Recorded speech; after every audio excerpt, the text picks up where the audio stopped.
Bwana amefufuka kweli kweli, haleluya. Bwana amefufuka kweli kweli, haleluya.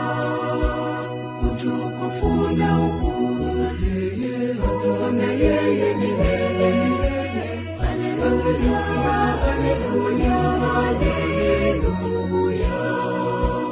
Utukufu na ukuu yeye, hata yeye milele milele, haleluya haleluya haleluya.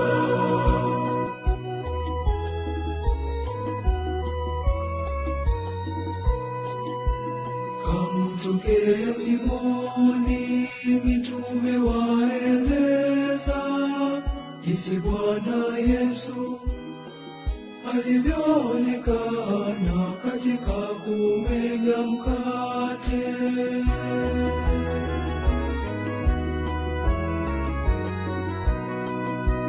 Bwana amefufuka